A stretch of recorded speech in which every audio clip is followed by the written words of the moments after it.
My name is Neil Robertson. I'm the director of the Foundation Year program, and I'm going to read to you a passage from Dylan Thomas's A Child's Christmas in Wales.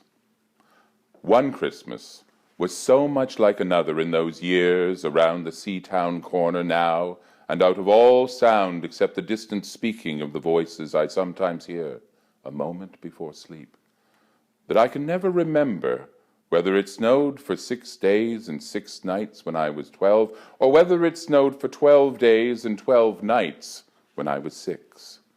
All the Christmases roll down toward the two-tongued sea, like a cold and headlong moon, bundling down the sky that was our street. And they stop at the rim of the ice-edged, fish-freezing waves, and I plunge my hands in the snow and bring out whatever I can find. In goes my hand into that wool-white, bell-tongued ball of holidays, resting at the rim of the carol-singing sea.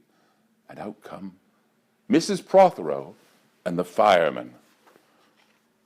It was on the afternoon of the day of Christmas Eve, and I was in Mrs. Prothero's garden, waiting for cats, with her son Jim. It was snowing. It was always snowing at Christmas. December, in my memory, is white as Lapland, though there were no reindeer. But there were cats, patient, cold, and callous. Our hands wrapped in socks, we waited to snowball the cats.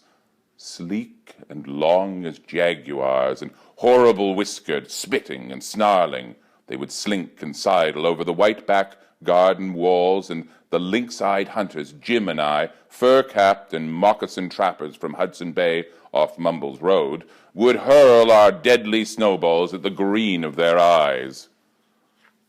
The wise cats never appeared. We were so still, Eskimo-footed Arctic marksmen in the muffling silence of the eternal snows, eternal ever since Wednesday, that we never heard Mrs. Prothero's first cry from her igloo at the bottom of the garden, or if we heard it at all, it was to us like the far-off challenge of our enemy and prey, the neighbor's polar cat. But soon the voice grew louder. "Fire!" cried Mrs. Prothero, and she beat the dinner gong, and we ran down the garden with snowballs in our arms toward the house, and smoke indeed was pouring out of the dining room, and the gong was bombilating, and Mrs. Prothero was announcing ruin like a town crier in Pompeii. This was better than all the cats in Wales standing on the wall in a row, and we bounded into the house laden with snowballs and stopped at the open door of the smoke-filled room. Something was burning, all right. Perhaps it was Mr. Prothero, who always slept there after midday dinner with a newspaper over his face.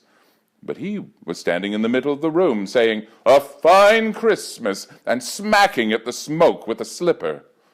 "Call the fire brigade," cried Mrs. Prothero as she beat the gong. "They won't be there," said Mr. Prothero. "It's Christmas." There was no fire to be seen, only clouds of smoke, and Mr. Prothero standing in the middle of them, waving his slipper as though he were conducting. "Do something," he said, and we threw all our snowballs into the smoke. I think we missed Mr. Prothero and ran out of the house to the telephone box. "Let's call the police as well," Jim said, "and the ambulance, and Ernie Jenkins. He likes fires." But we only called the fire brigade. And soon the fire engine came, and 3 tall men in helmets brought a hose into the house, and Mr. Prothero got out just in time before they turned it on. Nobody could have had a noisier Christmas Eve. And when the firemen turned off the hose and were standing in the wet, smoky room, Jim's aunt, Mrs. Prothero, came downstairs and peered in at them, and Jim and I waited very quietly to hear what she would say to them. She said the right thing always, and she looked at the 3 tall firemen in their shining helmets standing among the smoke and cinders and dissolving snowballs, and she said, "Would you like anything to read?"